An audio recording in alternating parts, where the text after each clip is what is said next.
ప్రభు యేసుక్రీస్తు నామములో మీ అందరికి నా వందనాలు చెల్లిస్తున్నానండి. వాక్య భాగంలోకి వెళ్దాం.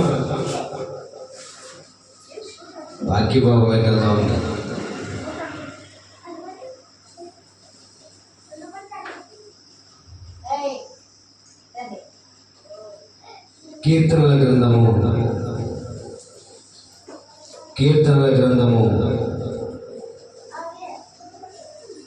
మన పాప భావాలంటే మన మనసులో ఏముండాలో, మన హృదయం ఏముండాలో ఈరోజు మనకు దేవుడిచ్చే నేర్పిన పాఠం ఇది. చూద్దాం. మనం పాపం చేసి దేవుడి దగ్గర రాలేదు కాబట్టి దేవుడు మనకి గొప్ప అవకాశం ఇచ్చింది. అంటే మందిరానికి వచ్చి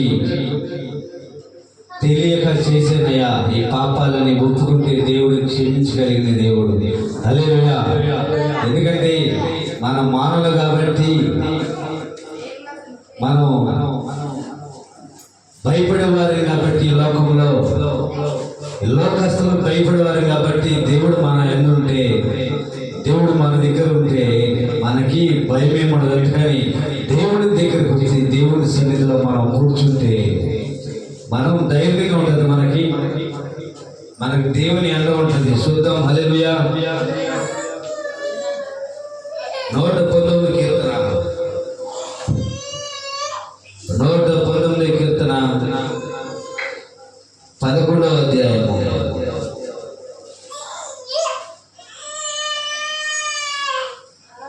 11వ అధ్యాయము 11వ వచనం.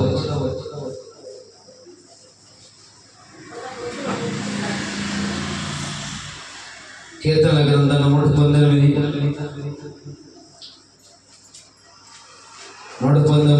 11వ అధ్యాయం. నీ ఎదుట నేను పాపము చేయకుండానట్లు నా హృదయంలో నీ వాక్యము ఉంచుకొని ఉన్నాను. యెహోవా,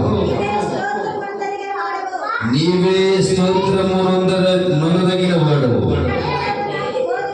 నీ కట్టడలు నాకు బోధింపుము.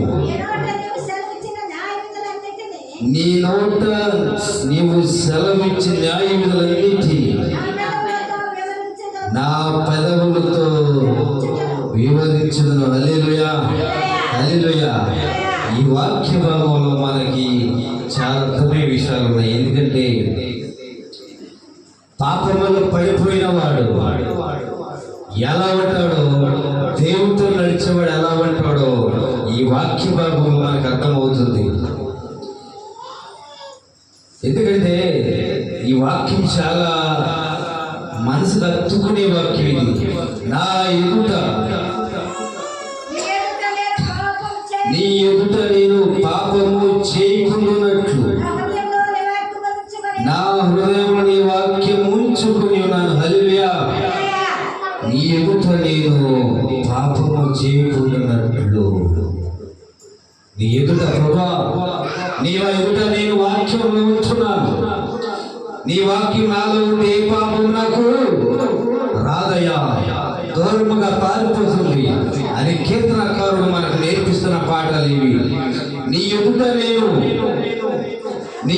నేను పాపము చేయకుండానట్లు నా హృదయంలో నీ వాక్యము ఉంచుకునేది. ఎంతమంది ఉంచుకున్నారు దేవుడి వాక్యం? ఎందరిలో ఉంటుంది దేవుడి వాక్యం? దేవుడి వాక్యం ఎంతమంది పిల్లలు చదువుతున్నారు? ఎంతమంది పిల్లలు పాటిస్తున్నారు ఈ రోజున? దేవుడి కీర్తనకారుడు మాట్లాడుతున్నాడా, నీ వాక్యం నా హృదయంలో ఉంచుకుంటాను, ఏ పాపము చేయకుండా. పాపం అంటే అనేక రకమైన పాపాలు ఉన్నాయి. ఎందుకంటే పాపం అంటే చాలా రకాలు ఉన్నాయి. దొంగతనం అవ్వచ్చు, త్రాగుబోతనం అవ్వచ్చు, వ్యభిచారం అవ్వచ్చు, అబద్ధాలు అవ్వచ్చు, అన్ని పాపాలే. ఎందుకంటే త్రాగుబోతులు, వ్యభిచారులు, దొంగలు దేవుని రాజ్యానికి వారసులు కాదని బైబిల్ చెబుతుంది మనకి.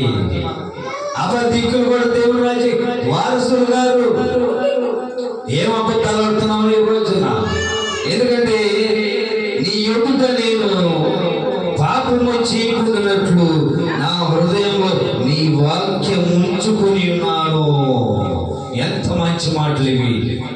నీ వాక్యం నా హృదయంలో ఉందయ్యా అనేవారు ఎంతమంది రోజున ఎంతమంది ఉన్నారు? నీ వాక్యం నా హృదయంలో ఉంది. ఏ పాపము నాకు తగలనీయకుండా, ఏ ఇంటి వారు నాకు తగలకుండా, ఏ జలస్త్రీ నాకు తగలకుండా, ఏ అబద్ధం నాకు తగలకుండా ఎంతమంది రోజున దేవుడి వాక్యం హృదయంలో ఉంచుకుంటున్నారు? మనం ఉంచుకుంటున్నాం ఏ రోజున? ఎంత మాత్రం ఉంచుకుంటున్నాం? మనం ఇంటికి వెళ్ళగలే వాక్యం వదిలేసి మనకి ఎందుకు లేని బైబుల్ పక్కన పెట్టి కూర్చుంటున్నామేమో ఈ రోజున. దావీదు కీర్తనకారుడు అంటున్నాడు, నీ ఎదుట నేను పాపము చేయకుండానట్లు నా హృదయంలో నీ వాక్యం ఉంచుకొని ఉన్నాను. యెహోవా నీవే స్తోత్రము నొల్లదగిన వాడు, నీ కట్టడలు నాకు బోధింపుము. హల్లెలూయా. నీ కట్టడలు నాకు బోధింపు. ఏ కట్టడలవి? ఇవే. ఏ పాపము జోలిగిపోకుండా, అబద్ధాలు ఆడకుండా, దొంగతనం చేయకుండా, వ్యభిచారించకుండా ఈ కట్టడలు దేవుడు మనం బైబిల్లో నేర్పాడు. చూసాం, మనం ఎక్కడ చూసాం? నిర్మకాండంలో చూసాం. మోషే ఇశ్రాయేలు రాజేసిన ఒక లేఖనం చూసాం మనం. ఒక పక్క మీద రాసిచ్చాడు, అబద్ధాలు ఆడకూడదు, వ్యభిచారింపకూడదు, దొంగలింపకూడదు, నీ పొరుగు వారి మీద అబద్ధ సాక్ష్యము పలకకూడదు, నీ పొరుగు వారి మీద. కట్టడలు ఏ కట్టడలు నేర్చుకున్నావు ఈ రోజున? వాక్యం అంటున్నావు. ఏ కట్టడలు నేర్చుకుంటున్నావు? అబద్ధాలు ఆడుతున్నావా? దొంగతనం చేస్తున్నావా? త్రాగుబోతుగా తిరుగుతున్నావు ఈ రోజున నువ్వు. దేవుని కట్టడలు నేర్పని దావీదు కీర్తనకారుడు మనతో మాట్లాడుతున్నాడు. యెహోవా నీవే స్తోత్రము నొల్లదగిన వాడు, నీ కట్టడలను బోధింపుము. నీ కట్టడలు నిర్గమకాండంలో మనకు కనబడతాయి. మోషే గారు రాసిన పరిశుద్ధ గ్రంథంలో, పాత నిబంధనలో. అయితే పన్నెండు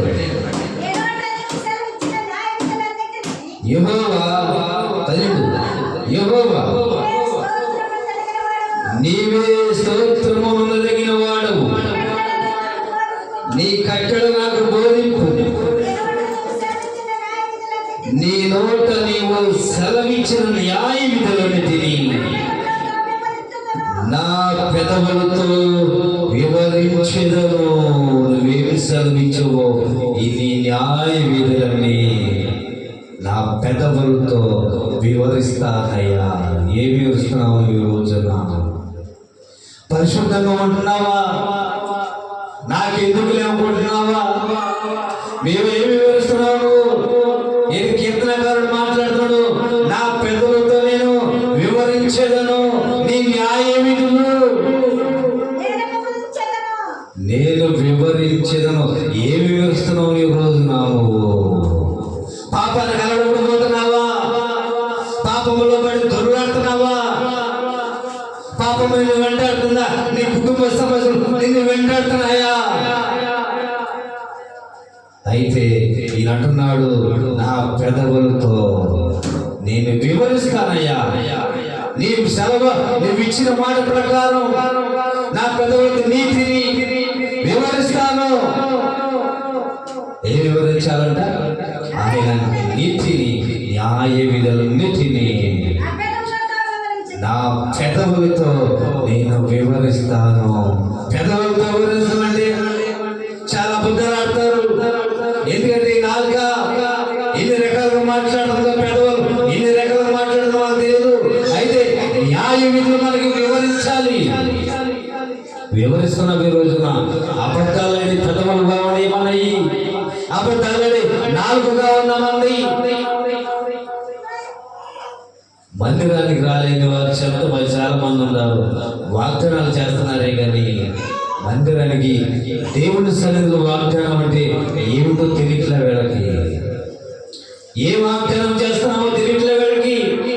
ఎక్కడ వాగ్దానం చేయబడి తెలియదు వీళ్ళకి. దేవుని మందిరంలో వస్తానంటే రావాలి, ఒప్పుకున్నది చేస్తానంటే చేయాలి.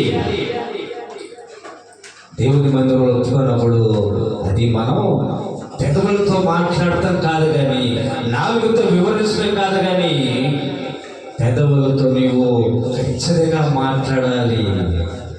ఎందుకంటే బైబిల్ గ్రంథం మాట్లాడుతుంది, దేవుని సన్నిధిలో అబద్ధాలు ఆడకూడదు. దేవుని సన్నిధిలో చాలా జాగ్రత్తగా మాట్లాడాలి. ప్రసంగ 5:1 అంటుంది, నీవు దేవుని మందిరం పోయినప్పుడు నీ ప్రవర్తన చాలా జాగ్రత్త చూసుకోవాలి.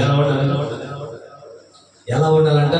ప్రసంగ 5:1, నువ్వు దేవుని మందిరంకు నువ్వు పోయినప్పుడు, నీవు దేవుని మందిరంకు పోయినప్పుడు నీ ప్రవర్తన జాగ్రత్తగా చూసుకోవాలి. బుద్ధిహీనులు అర్పించున్నట్లు బలి అర్పించుట కంటే,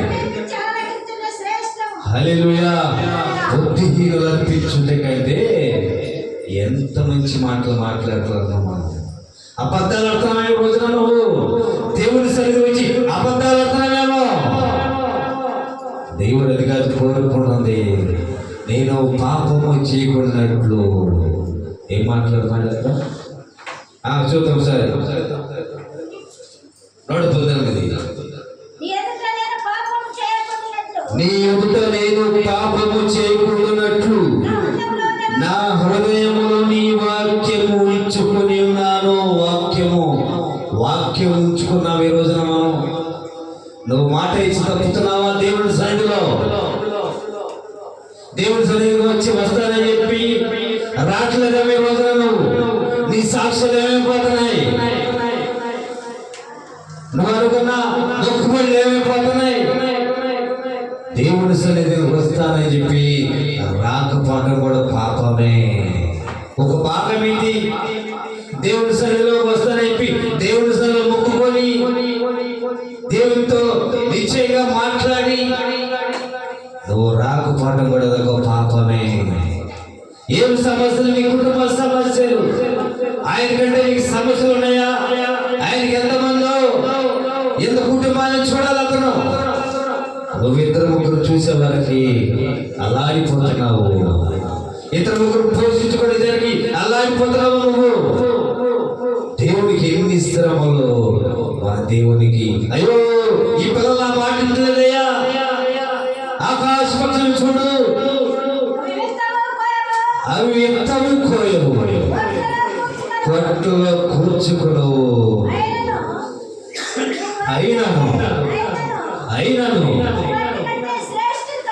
మీరు వాటి కంటే శ్రేష్ఠులు. మేము శ్రేష్ఠులు అంటున్నాడు దేవుడు.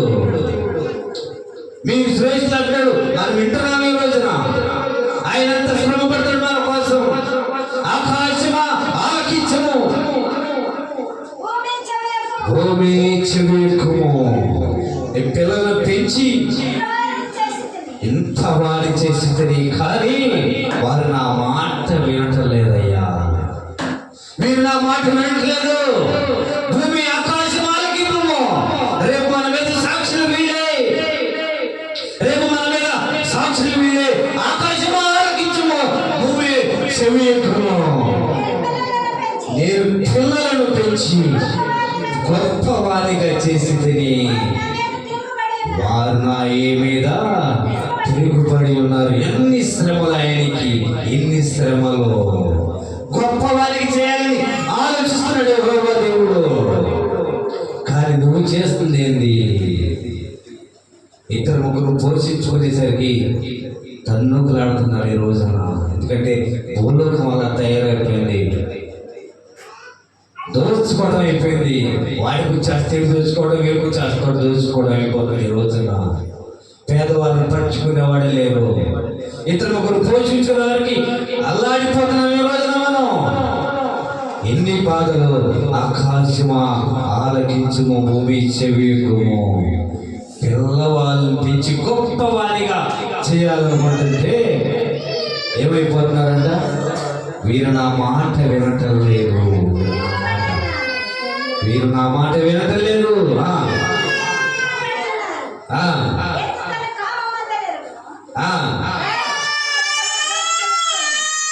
హల్లెలూయా. సర్వోన్నతుడా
సామెతల గ్రంథం 2వ అధ్యాయము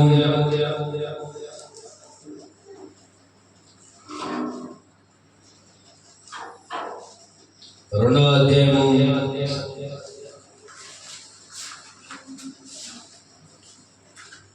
1 నుంచి చూద్దాం. నా కుమారుడా, నీవు నా మాటలు అంగీకరించి నా ఆజ్ఞలు నీ యొద్ద దాచుకునేలా జ్ఞానముకు నీ చెవి యొక్కి హృదయపూర్వకంగా వివేచన అభ్యసించిన ఎడల తెలివికై మొరపెట్టిన ఎడల వివేచనకై మనవి చేసిన ఎడల వెండిని వెతికినట్లు దాని వెతికిన ఎడల దాచబడిన ధనం వెతికినట్టు వెతికిన ఎడల యెహోవా భయభక్తులు కలిగి ఉన్నట ఎట్టిదో నీవు గ్రహించేదు. హల్లెలూయా. నా కుమారుడా, నీవు నా మాట అంగీకరించాలి. అంగీకరిస్తున్నాం ఈ రోజున మనం అంగీకరిస్తున్నామా? నా ఆజ్ఞలు నీ ఎదురు దాచుకుని ఎడలా జ్ఞానముకు నీ చెవి నీవు హృదయపూర్వకంగా వేచిన అభ్యసించిన ఎడలా తెలివికై మొరపెట్టిన ఎడలా వివేచనకై మనవ చేసిన ఎడలా వెండిని వెతికినట్లు వెతికిన ఎడలా ఆయన జ్ఞానం ఎలా వెతకాలంట? వెండిని వెతికినట్లు వెతకాలి. ఈ రోజున మనం నా కుమారుడా నా మాటలు ఆలకింపము, నా కుమారుడా నా ఉపదేశం ఆలకింపము. వెండిని వెతికినట్లు వెతకాలి. దేవుడి వాక్యాన్ని ఎలా వెతకాలంట? ఇక్కడేమో పాపము చేయకూడనట్లు నీ వాక్యము నాకు, నీ మాటలు నాకు ఎలా ఉన్నట్ట చూడు సార్. నీ ఎదుట నేను పాపము చేయకూడదు. నీ నా హృదయంలో నీ వాక్యం ఉంచుకుంటున్నాను. ఎలా ఉంది వాక్యం? ఏమని అర్థమవుతుందని మీకు అర్థమైందా? హృదయంలో ఉంచుకోవాలి. ఇక్కడ మాట్లాడుతున్నాడు, వెండిని వెతికినట్లు వెతకాలి దేవుని వాక్యాన్ని. నా కుమారుడా నా మాటలు అంగీకరించిన ఆజ్ఞలు నీ ఎత్తు దాచుకునేలా జ్ఞానము నీ చెవికి నీ హృదయపూర్వకంగా వివేచన అభ్యసించిన ఎడల తెలివికై మొరపెట్టిన తెలివికై మొరపెట్టాలి మనం. ప్రభువా నాకు తెలివినేయ్యా. చిన్నపిల్లలు పెద్దవాళ్ళేమి అందరూ తెలివి కోసం, ఎందుకంటే ఈ లోకం మనల్ని ఆకర్షిస్తూ రంగులు ప్రపంచంలోకి వెళ్ళిపోయే మనకు అర్థం కావట్లేదు. ఈ రోజున రంగుల ప్రపంచంలో ఉన్నాం మనం. ఈ రోజున మైమర్పించే లోకంలో ఉన్నాం. ఈ రోజున ఫోన్ తీస్తే ఎక్కడున్నా మనకు తెలియదు, ఎక్కడికో వెళ్ళిపోతున్నాం. టీవీ చూస్తే ఎక్కడికో వెళ్ళిపోతున్నాం. మన పరిస్థితులు మన చేతులు లేవు. రంగుల ప్రపంచంలోకి వెళ్ళిపోయి మనం ఈ రోజున ఒక్కటి నొక్కితే వెళ్ళిపోతా ఉంటున్నాం. ఈ రోజున కోట ఎక్కడికి వెళ్ళాలో ఆగంలో అర్థం కాని పరిస్థితి అయిపోయింది. ఈ రోజున ఫోన్ తీసి చూస్తుంటే ఆ ఫోన్లు ఎక్కడికి వెళ్తున్నామో ఎక్కడ ఉంటున్నామో తెలియని అర్థం పరిస్థితి. అయితే వెండిని వెతికినట్లు ఆయన కానీ వెతకాలి. మనం వెతుకుతున్నామా? వెండిని వెతికినట్లు వెతకాలి ఆయన జ్ఞానాన్ని. చూద్దాము సరి. దాచబడిన ధనము వెతికినట్లు వెతికిన ఎడల యెహోవా యందు భయభక్తులు కలిగి ఉండుట ఎట్టుడో నీవు గ్రహించేదవు. దాచబడిన ధనాన్ని వెతికి ఎప్పుడన్నాను దాచిపెట్టి ఎక్కడ పెట్టాను దేవులాడుతో నువ్వు ఎక్కడ పెట్టాను దాచబడిన ధనాన్ని వెతికినట్లు వెతకాలి. రోజున దేవుడు వాక్యం జ్ఞానాన్ని వెతుకుతున్నావా? దేవుడు జ్ఞానాన్ని దేవుడు వాక్యం వెతుకుతున్నావా? ఈ రోజున పాపం చేయకుండా నేను ఆయన వాక్యం నీ హృదయంలో ఉంచుకుంటున్నావు. ఈ రోజున దాచబడిన దాచినట్లు వెతుకుతున్నావు ఈ రోజున. వెతకాలి ఈ రోజున. జ్ఞానము కావాలంటే ఆయన వాక్యం వెతకాలి. వెతుకుతున్నావు ఈ రోజున. యెహోవా యందు భయభక్తులు కలిగి ఉన్నట ఎత్తులో నీవు గ్రహించేదవు. యెహోవా యందు భయభక్తులు కలిగి ఉన్నట ఎత్తులో గ్రహించేదవు. ఎందుకో? ఎందుకంటే దాచబడిన ధనమును వెతికినట్లు దానిని వెతికిన ఎడలా యెహోవా భయభక్తులు కలిగి ఉండుట ఎత్తులో నీవు గ్రహించెదవు. నీవు వెతుకుతున్నావా? ఈ రోజున వెతుకుతున్నావా దేవుణ్ణి? దేవుని వాక్యాన్ని వెతుకుతున్నావా? నాకు ఎందుకులని పక్కన ఉంటున్నావా? ఎంత మంచి మాట ఈ రోజు మనం చూస్తున్నాం. నా కుమారుడా, నీవు నా మాటలు అంగీకరించిన ఎడలా జ్ఞానము నీ వద్ద దాచుకుని ఎడలా జ్ఞానములకు చెవికి నీ హృదయము వివేచన అభ్యాసించిన ఎడలా తెలివికై మొరపెడుతున్న ఈ రోజున నువ్వు మొరపెడుతున్నావా? మొరపెట్టాలి తెలివికై. ఎందుకంటే మన పిల్లలకు జ్ఞానం లేకపోతుందేమో. జ్ఞానం కలిగి ఉన్నారు మన పిల్లలు. చూస్తున్నామా మనం ఈ రోజున? జ్ఞానం కలిగి ఉండాలి. యోహాను సువార్త 14వ అధ్యాయం. యోహాను సువార్త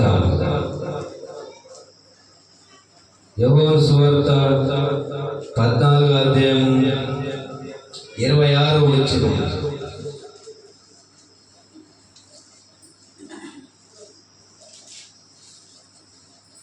యోహాను సువార్త ఆదరణకర్తనగా తండ్రి నా నామమున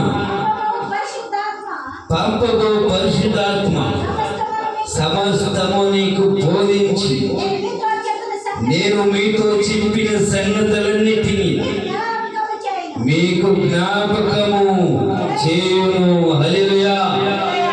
ఏమని గ్రహించలేరు నాకు యేసుక్రీస్తు ఈ వాక్యాన్ని అనుగ్రహించలేడు. ఈ వాక్యాన్ని అనుగ్రహించలేడు. ఆదరణకర్తగా ఇదిగో ఈ వాక్య గ్రంథాన్ని మీకు ఇక్కడ పెట్టేస్తున్నాను. ఆదరణగా ఉంటుంది ఇది మీకు. దీన్ని చదవండి. దీన్ని చదివితే వచ్చింది మనకి ధైర్యం, గుండె ధైర్యం వచ్చింది మనకి. వచ్చిందా కదా? వచ్చింది. మంచి మాటలు మనం ఉంటున్నప్పుడు, దేవుడు మనకు ఆదరణ మాటలు ఇస్తున్నప్పుడు మనకి ఏమొచ్చింది? గుండె ధైర్యం వచ్చింది. ఏ మాటలు చూద్దాము సార్, మళ్ళీ ఒకసారి చూద్దాం. ఆదరణ తండ్రి నా నామమున పంపకు పరిశుద్ధాత్మ సమస్తము మీకు బోధించి నేను మీతో చెప్పిన సంగతులన్నిటినీ మీకు జ్ఞాపకము చేయును. మీకు జ్ఞాపకం చేస్తుంది. ఇక్కడ వాక్యం నీకు ఆదరణకర్తగా ఉంటుంది. నువ్వు వాక్యం అంటున్నావా? వాక్యం చదువుతున్నావా? వాక్యంలో ఉంటున్నావా? నువ్వు మాకెందుకని ఒక్క రోజు సైలెంట్గా ఉంటున్నావా? నువ్వు రోజున ఆదరణకర్తగా నీకు గ్రంథాన్ని ఇచ్చేలేడు దేవుడు. చెప్పిన మాటలు ఇవే. ఆదరణకర్తగా ఉంటున్నావు ఈ రోజున. యేసుక్రీస్తు వెళ్తూ నీకు ఆదరణకర్తగా ఈ గ్రంథాన్ని ఇస్తున్నాను, మీతో మాట్లాడి వెళ్తున్నాను నేను. చూడండి సరే.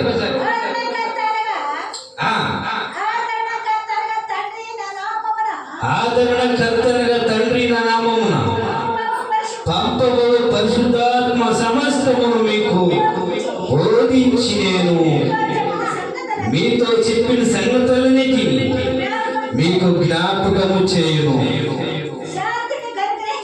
శాంతి మీకు అనుగ్రహించి వెళ్ళుచున్నాను. హల్లెలూయా. ఏమని గ్రహించారు? ఆదరణకర్తతో పాటు శాంతిని కూడా మీకు అనుగ్రహించారు. ఏమి శాంతి కావాలి? కుటుంబాల్లో శాంతి కావాలి, మనశ్శాంతి కావాలి ఈ రోజున. సహోదరుల మధ్య ఐక్య శాంతి కావాలి ఈ రోజున. కుటుంబాల్లో ఉంటుందా? మధ్య స్నేహితుల మధ్య ఉంటుందా గొడవలు? ఈ వస్తే నేను చర్చికి రాను, ఆ వస్తే నేను చర్చికి రాను. దేవుడు ఇవన్నీ అవసరమా? ఆయనేమో ఆదరణకర్తను మీకు నీ తోడు కట్టి పెట్టాలి అంటాడు, శాంతిని మీకు ఇచ్చేస్తున్నాడు. మీరేమో ఒకరి మీద ఒకరు చెప్పుకోవడం, ఒకరి మీద గొడవ. వాక్యం దేవుడు ఎంత స్పష్టంగా అవుతున్నాడు, మీకు ఆదరణకర్త మీకు ఉందేడా, వాక్యం చదువుతున్నారేడా. వాక్యం చదువుతున్నప్పుడు మీకేమి అవసరమా? వాక్యం వింటున్నప్పుడు ఈ పగలు తగాదులు అవసరమా? అయితే ఈ రోజున మీకు శాంతిని అనుగ్రహించేస్తున్నాడు. శాంతిని మీకు అనుగ్రహించి వెళ్ళుచున్నాను.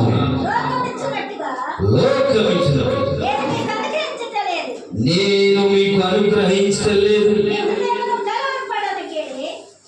మీ హృదయములను కలవరపడి లోకం ఇచ్చినట్లుగా ఆయన మనకి ఇవ్వలేదంట. లోకం అభయం ఇస్తున్నట్టుగా నేనున్నానమ్మా, నేనున్నాను తల్లి అని చెప్పి వెళ్తారు, కానీ లోకం ఇచ్చినట్లుగా ఆయన మీకు సమాధానం ఇవ్వట్లేదు, శాంతిని ఇవ్వట్లేదు. ఎలా ఇస్తున్నాడంట? గట్టిగా దృఢమైన మాటలతో మీకు శాంతిని, ఆదరణకర్తను అనుగ్రహించి దేవుడు మీ ఎద్ద నుండి వెళ్తున్నాడు. ఎంత మంచి మాటలు వింటున్నాము, ఎంత మంచి మాటలు. నీవు ఆదరణకర్త ఉన్నప్పుడు భయపడుతున్నావేమో, ఈ రోజున నువ్వు సాధారణ శక్తులు భయపడుతున్నావేమో, అంధకార శక్తులు భయపడుతున్నావేమో ఈ రోజున నువ్వు. కానీ నువ్వు భయపడవద్దని యేసుక్రీస్తు నీకు ఆదరణకర్తనిచ్చి శాంతిని నీకు అనుగ్రహించేస్తున్నాడు. మనం శాంతిలో ఉందామా? ఆదరణకర్తగా వాక్యాన్ని చదువుకుంటూ ఆయన మాటలు మనం వింటూ, వాక్యం ఎక్కడ వింటున్నా, ఎక్కడ వినబడుతున్నా మనం వింటున్నామా? వింటూ మనం ఆదరణకర్తతో కలిసి ఉన్నామా? బైబిల్ గ్రంథంలో మనం నేర్చుకున్నామా మంచి మాటలు? ఈ వాక్యం ఇంతటితో ముగిస్తున్నాను. దేవుడి మాటలు దీవించును గాక. ఆమేన్, ఆమేన్, హల్లెలూయా. చిన్న ప్రార్థన చేసుకుందాం. ప్రార్థన చేసుకుందాం. ప్రేమగల తండ్రి, మహాపరిశుద్ధుడా, కృప కలిగిన యేసయ్య, మీరు నాతో మాట్లాడండి తండ్రి. అయ్యా, ప్రతి ఒక్కరికి ఆదరణకర్తని విడిచిపెట్టేస్తున్నారు తండ్రి.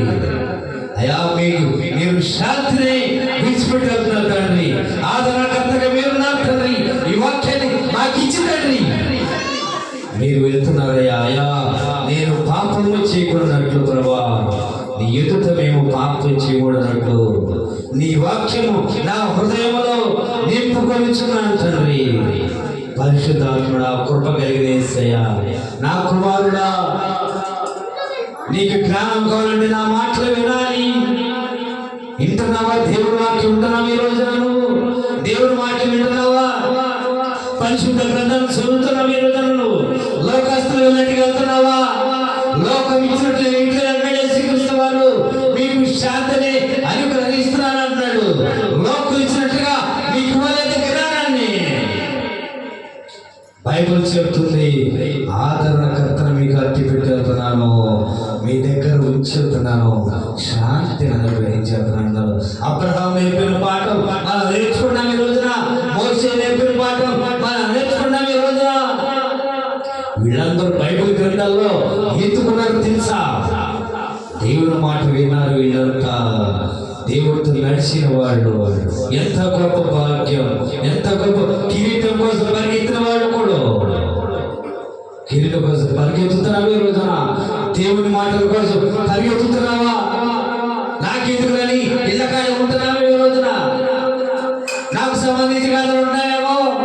ఒక రోజు వస్తుంది నీకు, ఏడ్చినా కూడా ప్రయోజనం లేదు. ఆ రోజున ఆ తీర్పు ఏడ్చినా కూడా ప్రయోజనం లేదు. ఏడ్చి పెడ పొక్కలు పెట్టినా కూడా, అయ్యో నేను పాపం చేశానయ్యా, ఇప్పుడు మారు మనసు పొందుతానంటయ్యా అంటే లాభం లేదు. ఆ రోజున నువ్వు సువార్త వినపడలేదు నీకు. సువార్త చెప్తున్నారు